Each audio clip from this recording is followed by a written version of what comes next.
레프 톨스토이의, 우리가 레오 톨스토이라고 알고 있습니다만 정확히는 레프 톨스토이인데, 그분의 단편 작품들이 많이 있는데 그 중에 이제 지도라고 하는 제목의 작품이 있습니다. 이 작품의 시작은 이렇게 시작이 됩니다. 아니에요, 아니에요, 안 돼요. 그럴 리가 없어요. 선생님, 이제 정말로 어떡할 수가 없는 건가요? 당신들은 어찌 모두들 잠자코 있죠? 이렇게 말하면서 젊은 어머니는 성큼성큼 결연한 걸음걸이로 어린이 방에서 나왔다. 거기서 그녀의 딱 하나밖에 없는 3살 난 아들이 뇌수종으로 숨을 거둔 것이었다. 3살 난 아들이 마지막으로 죽는 그 순간, 그 모습을 이렇게 사실적으로 묘사하면서 이 작품이 시작이 돼요. 그녀의 3살 난 아들은 2주 동안 앓았습니다. 뇌수종으로 앓았습니다. 그 2주간의 기간은 그녀에게 참 길었습니다. 희망을 품었다가 절망했다가 희망과 절망을 오가는 시간들이었고, 2주간 내내 하루에 1시간 반 정도 잤을까 말았을까 그런 시간을 보냈고요. 하루에도 몇 번씩 그녀의 침대 위에서 하나님을 향한 간절한 기도가 이어졌습니다. 기도하면서 그녀의 마음속에는 고민이 있었습니다. 혹시 하나님이 내 간절한 소원을 들어주지 않고 하나님의 뜻대로 이루어지면 어떻게 할까라고 하는 두려움도 있었습니다. 아마 우리도 그런 생각이 종종 있지 않을까 싶어요. 내가 원하는 것은 이건데 하나님의 뜻이 이루어지면 어떻게 하지? 주님이 기도하셨던 것도 역시 그랬죠. 그러나 결국 주의 아버지의 뜻대로 이루어지기를 원하셨죠. 그녀의 그렇게 간절한 기도, 포기하지 않는 기도에도 불구하고 3살 난 이 아들은 숨을 거두고 말았습니다. 그녀는 혼자 이런 생각에 빠져듭니다. 그렇게 간절히 기도했는데 왜 하나님은 아이의 죽음을 허락하셨을까? 왜 내 아들이 누군가를 괴롭혔나?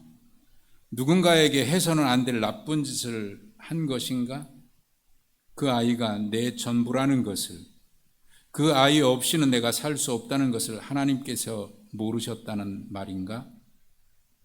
갑자기 그 어리고 무고한 어린아이를 데려가시고 내 삶을 무너뜨리셨다. 그리고 내 모든 기도에 생명 잃은 아이의 눈과 차갑고 뻣뻣한 몸으로 응답하셨다.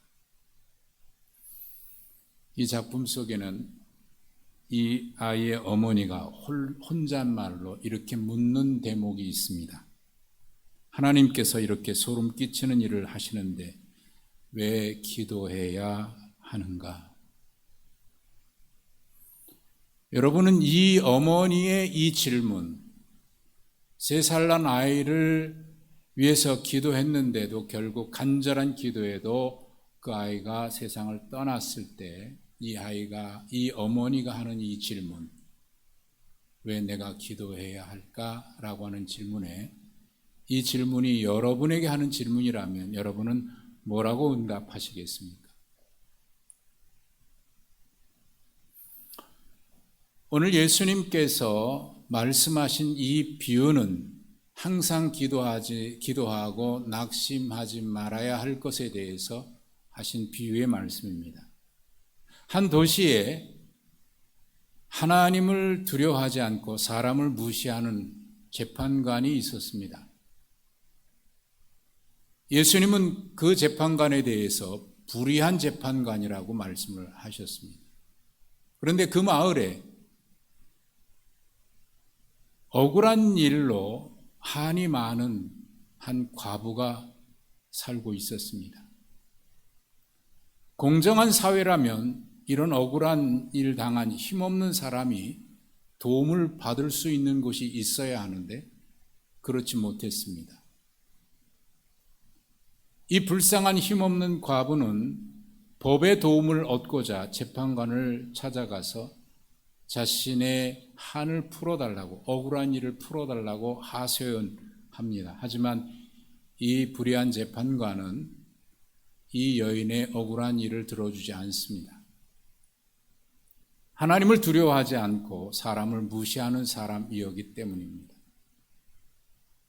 의지할 곳이 없는 이 불쌍한 과부는 그래도 끊임없이 이 재판관을 찾아가서 내 억울한 일을 들어달라고 하소연합니다.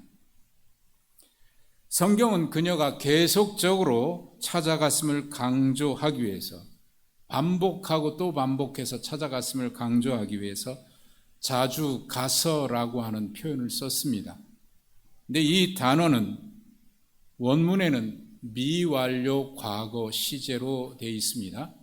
계속해서 지금까지 하고 있음을 얘기하고 있는 겁니다. 그때부터, 억울한 일을 당한 그때부터 지금까지 그치지 않고 계속 재판관을 찾아가서 호소했음을 강조합니다. 이 과부의 집요함에 하나님을 두려워하지 않고 사람을 무시하지만 이 재판관은 속으로 이런 생각에 빠졌습니다. 내가 하나님을 두려워하지 않고 사람도 무시하는데 이 과부가 나를 이렇게 번거롭게 하는구나. 내가 만약 그 사람의 원한을 풀어주지 않으면 늘 와서 이렇게 나를 괴롭게 할 테니 이 과부의 원한을 풀어주리라. 그리고 들어주었습니다. 이 재판관이 그 억울한 일 당한 힘없는 불쌍한 과부의 문제를 들어준 이유는 공의를 위한 것이 아니었습니다. 그 과부가 불쌍해서도 아니고 자비의 마음 때문도 아닙니다. 그에게는 정의에는 관심이 없고 과부에 대한 자비의 마음도 없습니다. 단지 자신의 안위 때문입니다. 귀찮아서 들어주었고 계속 찾아와서 괴롭힐까 봐 들어줬을 뿐입니다. 여기 그 재판관이 한 말, 괴롭게 하다라고 하는 이 단어가 참 재미있는 단어인데, 이게 휘포피아조라고 하는 헬라어 단어인데 두 가지 뜻을 가지고 있어요. 재미있다고 말씀드린 이유가 여기 있는데, 하나는 눈밑을 때리다, 주먹으로 얼굴을 후려치다라고 하는 뜻을 가지고 있습니다. 또 하나의 뜻이 있는데, 우리 성경에 번역된 대로 괴롭히다, 귀찮게 하다라고 하는 뜻입니다. 힘없는 과부가 그 재판관을 주먹으로 얼굴을 내려 쳤을 리는 없을 테니까 아마 괴롭게 하다, 귀찮게 하다라고 번역을 했을 것 같습니다.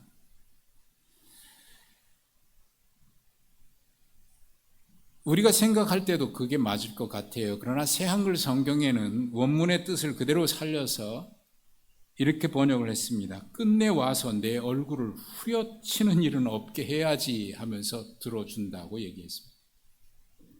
재밌는 것은 이 표현은 이 불의한 재판장이 스스로 생각해서 한 말이기 때문에 그는 아마도 이렇게 귀찮게 하는 여인이라면 언젠간 와서 나를 후려칠지도 모르겠다 라고 하는 생각으로 그렇게 표현했는지도 모르겠습니다.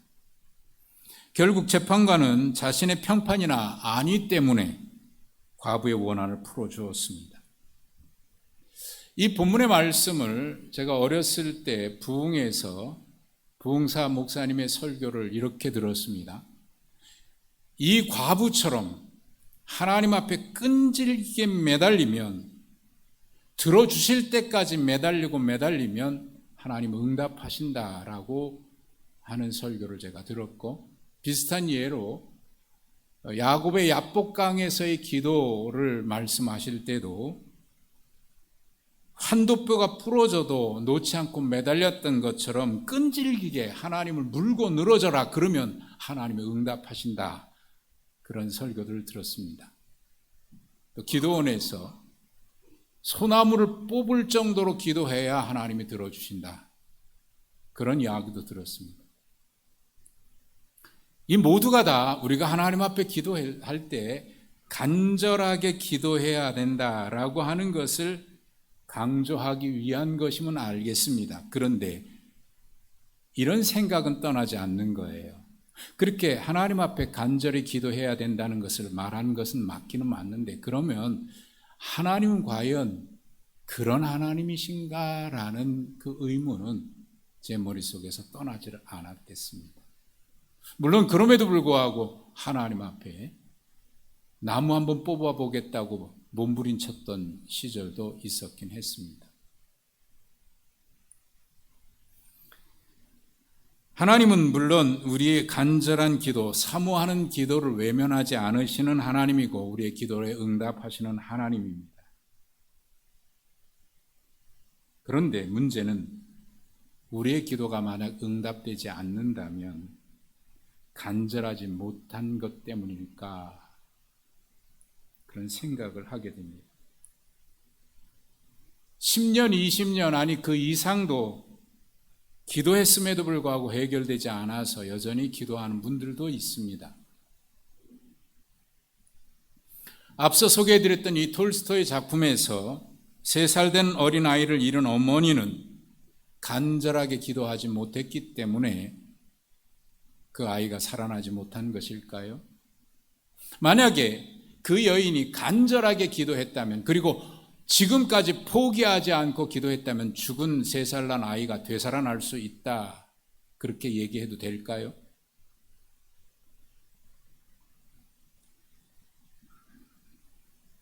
여기서 제기되는 질문이 있습니다. 간절함이 있어야 하고 포기하지 않음도 있어야 합니다. 포기는 김장할 때나 쓰는 거지 기도할 때는 쓰는 거 아니다.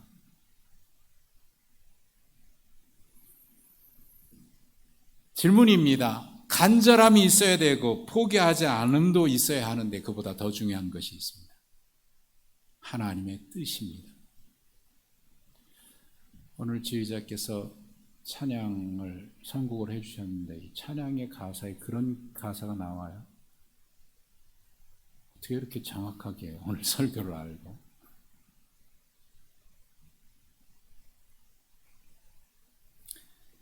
하나님의 뜻보다 만약에 우리의 간절함, 끈질기게 무너지는 포기하지 않는 것, 그것이 강조된다면 예수님께서 말씀하셨던 이 불의한 재판장이 하나님도 그런가? 그런 생각을 하게 되죠. 물론 예수님은 항상 기도하고 낙심하지 말아야 될 것에 대해서 말씀하셨지만 그렇다고 포기하지 말고 낙심하지 말아야 하는 것이 그런 우리의 태도를 말하고자 함이 아니라,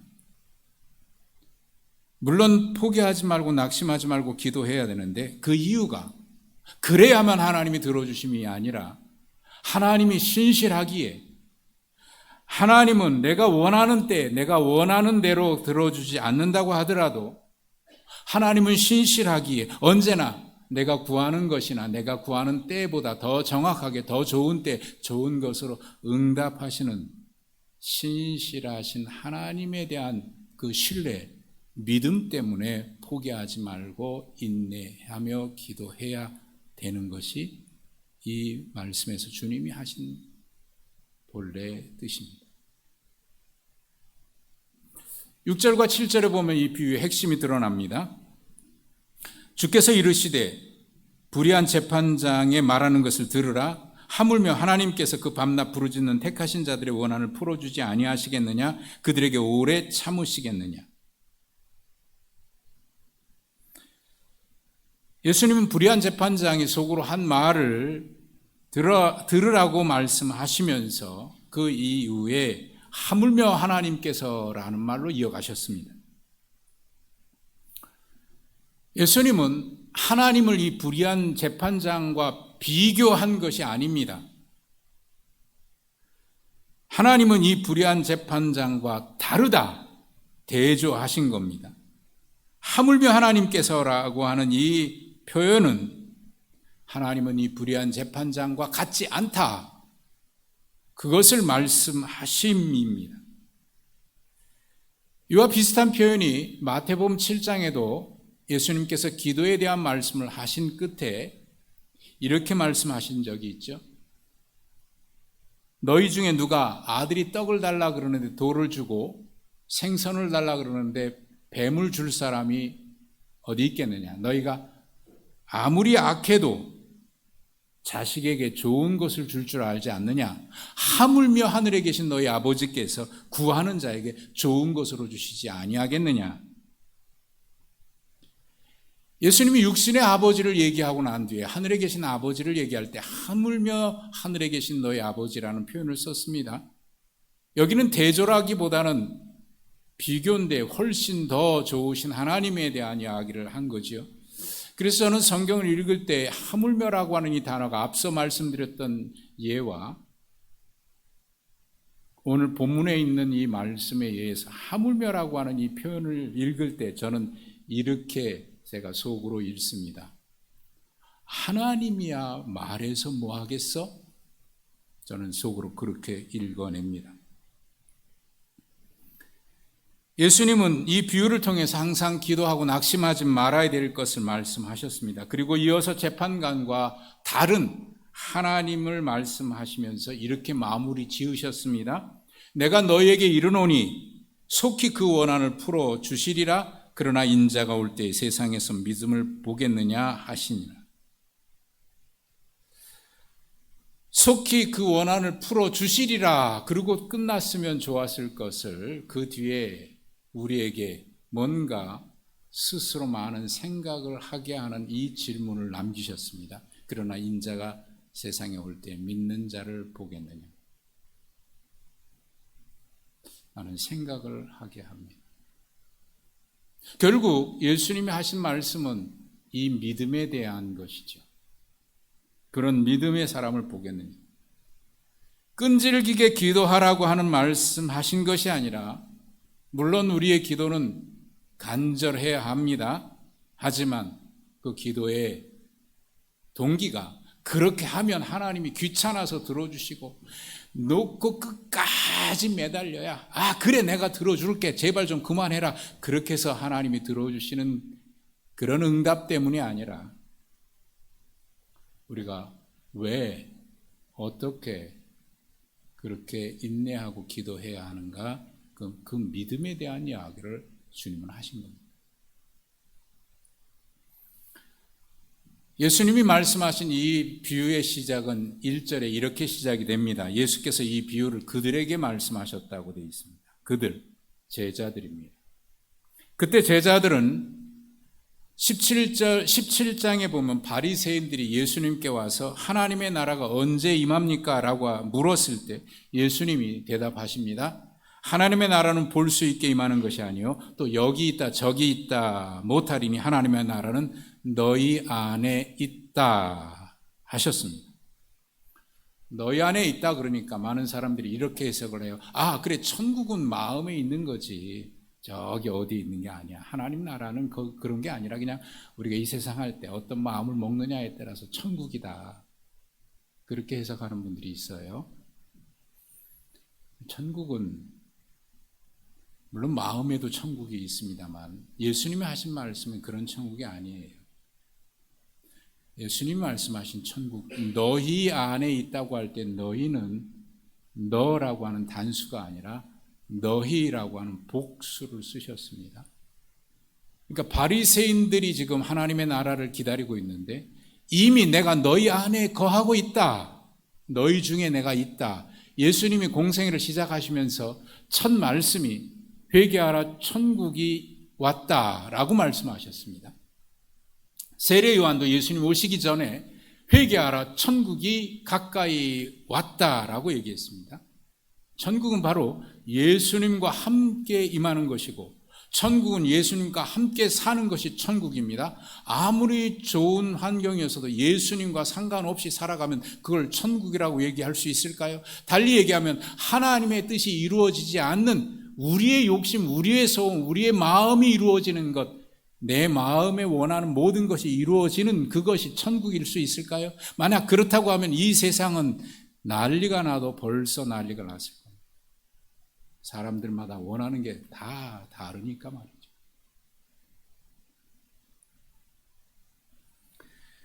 예수님 말씀하신 하나님의 나라는 예수님과 함께 이미 이루어졌습니다. 이 땅에 이루어졌습니다. 예수님을 구주로 믿는 우리들 가운데 하나님의 나라는 이미 이루어졌습니다. 그러나 주님의 재림 때까지는 아직 완성되지 않는 아직의 시대를 우리는 살아가고 있습니다. 그래서 이것을 신학적으로는 이렇게 표현합니다. 이미와 아직 사이를 우리는 살아가고 있다. 이미 예수님으로 말미암아 우리가 천국 백성이 됐지만 주님의 재림 때까지 아직 완성되지 않은 그 나라를 살아가고 있는 겁니다. 그 시대에 일어난 많은 일들이 있습니다. 미혹과 환란이 있습니다. 그래서 17장 23절에 말씀합니다. 보라 여기 있다, 보라 저기 있다. 그런 미혹이 있지만 결코 따라가지 말라고 말씀하셨고 24절과 25절에 인자도 자기 날에 그러하리라 하시면서 그러나 그가 먼저 많은 고난을 받고 이 세대에서 버림받으리라 라고 하셨습니다. 이어 26절과 28절에 노아와 아브라함의 조카 롯의 이야기를 하시면서 노아가 방주에 들어갈 때까지 사람들은 먹고 마시고 장가들고 시집갔다. 또 롯의 때와 같으리니 사람들이 먹고 마시고 사고 팔고 심고 집을 거두니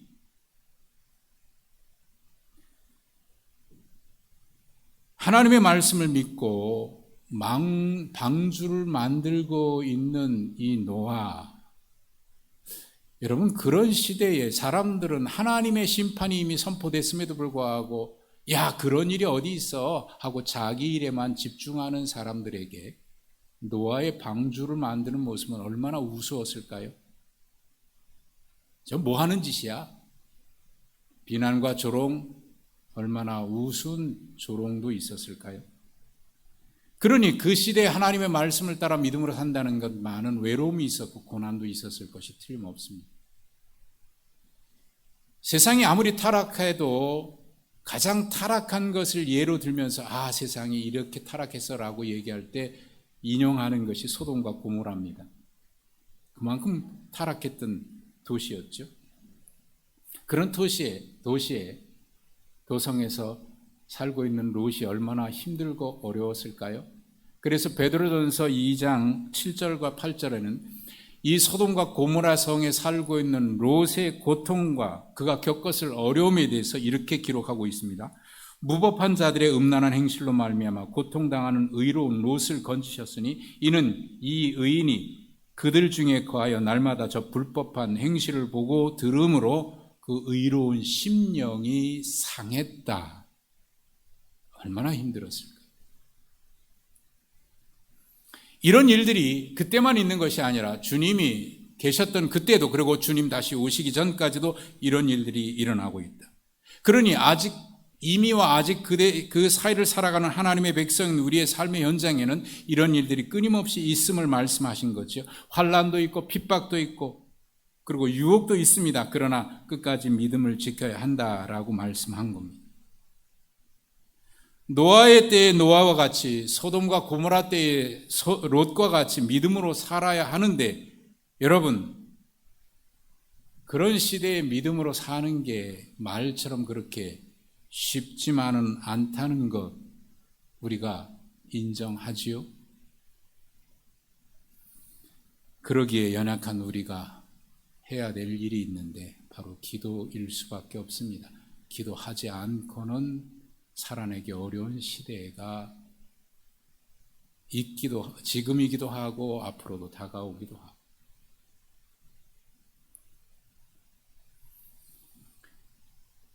하지만 즉시 이루어지지 않고 응답되지 않아서 낙심될 때도 있고 포기할 때도 있습니다. 더 간절히 기도하면 들어주실까? 금식하기도 하고 밤을 새워 기도하기도 합니다. 그러다가 원하는 것이 이루어지지 않으면 기도해봐야 소용없어 하고 기도를 멈추기도 하지만 기도를 멈춘 게 아니라 신앙을 버리기까지 합니다.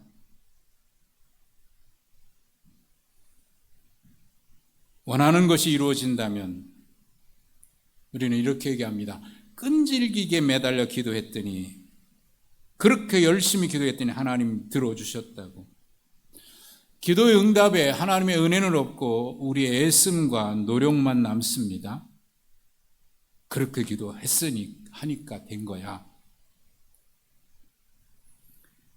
예수님은 낙심하지 말아라, 끝까지 기도해야 응답할 수 있다, 그 말씀하신 게 아니라 낙심하지 말고 포기하지 말고 기도해야 될 것을 강조하신 것은 틀림없지만 무엇을 위해서, 무엇 때문에 그렇게 해야 하나님이 들어주시는 하나님이기 때문이 아니라 하나님은 언제나 신실하시기 때문에, 하나님이 안 계신 게 아니라 내 뜻과 다르기 때문에 하나님의 뜻, 하나님의 때에 그때까지 우리는 기도하면서 살아야 하는 것을, 그 믿음이 우리에게 필요한 것을 말씀하신 겁니다.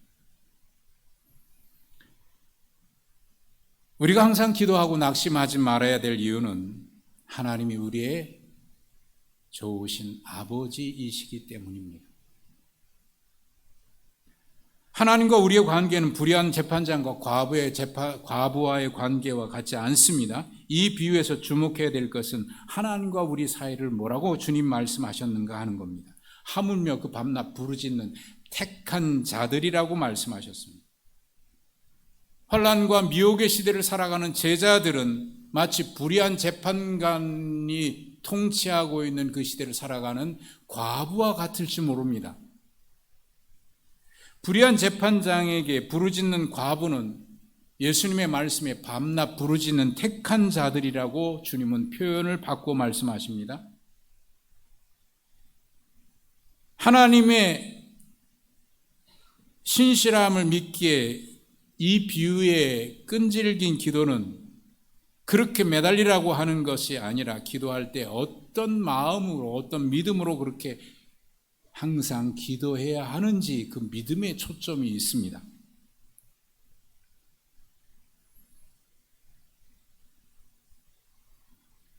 주님은 제자들에게 주님이 다시 오시기 전에 일들을 이미 말씀하셨습니다. 그때를 살아가는 하나님의 백성인 우리가 어떻게 살아야 할지도 말씀하신 겁니다. 환난과 핍박 그리고 유혹이 있겠지만 끝까지 믿음 지켜야 한다고 말씀한 거지요. 노아의 때, 소돔과 고모라 때에 노아와 같이 롯과 같이 말이에요.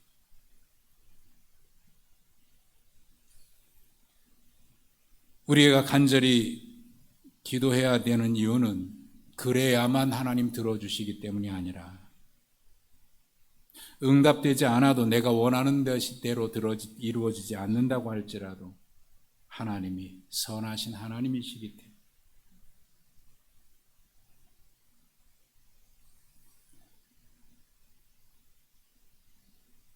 우리가 하나님의 택한 자들이기 때문에, 우리가 하나님께 기도할 수 있는 근거는 택한 하나님의 백성이기 때문이지요. 우리가 하나님의 택한 백성이라는 것, 하나님이 우리를 택하셨다는 것, 그 믿음이 우리가 어떤 상황에도 낙심하지 말고 기도할 수 있는 근거입니다. 우리가 원하는 것이 이루어지지 않는다고 해서 낙심하지 않아야 하는 이유도 바로 그 믿음이죠. 언제나 하나님 우리가 구하는 것이나 생각하는 것에 언제나 더 좋은 것, 가장 좋은 때, 우리 생각보다도 더 넘치도록 주시는 좋으신 아버지이시기 때문입니다. 그래서 기도할 수 있는 이유는 하나님의 선하심 때문이고, 우리가 기도해야 하는 이유도 하나님이 우리 아버지이기 때문이고, 기도가 응답되는 이유도 하나님이 선하신 우리 아버지이기 때문입니다. 낙심하지 말아야 될 이유도 그래야 응답될 것이기 때문이 아니라 하나님은 우리를 택하신 우리의 아버지이시기 때문에, 선하신 은혜로우신 하나님이시기 때문입니다. 그러므로 낙심하지 말고 인내하며 기도해야 함을 주님은 말씀하셨습니다. 주 107년 안디옥 교회의 감독인 이그나티우스라고 하는 감독이 있었습니다. 예수님이 이를 어렸을 때 제자들 앞에서 품에 안고 축복해 주신 사람이다 라고 알려진 사람이기도 합니다. 그가 로마의 박해 시대에 황제 숭배를 거부한 이유로 끌려가 감옥에 갇혔습니다. 성도들은 그의 구출을 위해서 기도했었습니다. 그러자 이 소식을 들은 이그나티우스 목회자는 교인들에게 소식을 전합니다. 나의 구출을 위해서 기도하지 말고 끝까지 믿음을 지키며 주님 가신 그 길을 걸어갈 수 있도록 기도해달라고 부탁을 했고 그런 자리에 갔습니다. 그 이후 약 50여 년이 지난 주후 160년경에 서머나 교회의 감독인 폴리각 이야기를 우리는 잘 알고 있습니다. 그도 역시 화형대 위에 묶여서 마지막 기회를 부여받습니다. 지금이라도 그리스도를 부인하고 황제가 신이라 인정하면서 그에게 절을 하면 풀려날 것이라고 제안을 받습니다. 회유를 받습니다. 그때 그가 했던 유명한 말을 우리는 기억합니다. 내가 86년 동안 그를 섬겼으나 나를 한 번도 저버린 일이 없다. 어떻게 나를 구원하신 나의 왕을 저주할 수 있겠는가? 불이 붙여지기 바로 전에 그가 마지막으로 드렸던 기도도 우리에게 전해지고 있습니다. 전능하신 주 하나님, 내가 이런 영광을 받을 수 있도록 허락해 주셔서 감사합니다. 다른 순교자들과 함께 그리스도의 잔에 참여할 수 있게 해주셔서 감사합니다. 이를 위해 주님을 찬양하며 영광을 돌립니다. 그는 불 속에서 태워져 숨을 거두고 맙니다. 이런 모습을 보면서 나도 그 영광에 참여해야겠다 결심을 하고 스스로 로마 군인들에게 잡혀서 감옥에 간 퀸투스라고 하는 사람이 있습니다. 그런데 그는 그렇게 호기롭게 그렇게 갔지만 결국 포기하고 배교하고 믿음을 저버렸습니다. 기도해야 하는 것을 우리는 압니다. 그러나 기도해야 한다는 것을 알므로는 부족합니다. 기도해야 한다는 말로도 부족합니다. 기도는 하나님이 응답하신다고 믿는 것만으로도 부족합니다. 기도는 반드시 하나님이 우리의 기도에 응답하신다라고 믿고 말하는 것만으로도 부족합니다. 주님이 찾으시는 믿음은 그러하기에 포기할 수밖에 없는 상황에 이르러서도 낙심하지 않고 믿음으로 기도하는 그 믿음입니다. 주님이 찾으시는 믿음, 아니 주님이 기대하시는 믿음은 예수 그리스도를 구주로 믿어 하나님 백성 되었으니 미혹과 환난이 있고 어려움이 있어도 낙심하지 않고 하나님 나라를 바라보며 살아가는 믿음입니다. 그 믿음을 지켜 살기 위해서 우리에게는 기도가 필요하고 기도해야만 그 일을 감당할 수 있습니다. 하나님의 선하심을 믿고 하나님의 뜻이 뜻이 이루어지기를 포기하지 말고 기도해야 합니다. 그리고 우리의 기도는 응답되면 끝나서는 안 되는, 우리의 기도는 응답되면 끝나는 기도여서도 안 됩니다. 주님이 오시는 그날까지 믿는 자들의 기도는 계속되어야만 합니다. 주님이 찾으시는 믿음 바로 그런 믿음입니다. 오늘도 주님은 그런 믿음으로 주님 앞에 자리를 지키는 한 사람 한 사람을 찾고 계십니다. 이 말씀을 기억하시면서 우리 함께 주님 앞에 찬양하면서 나아가십시다.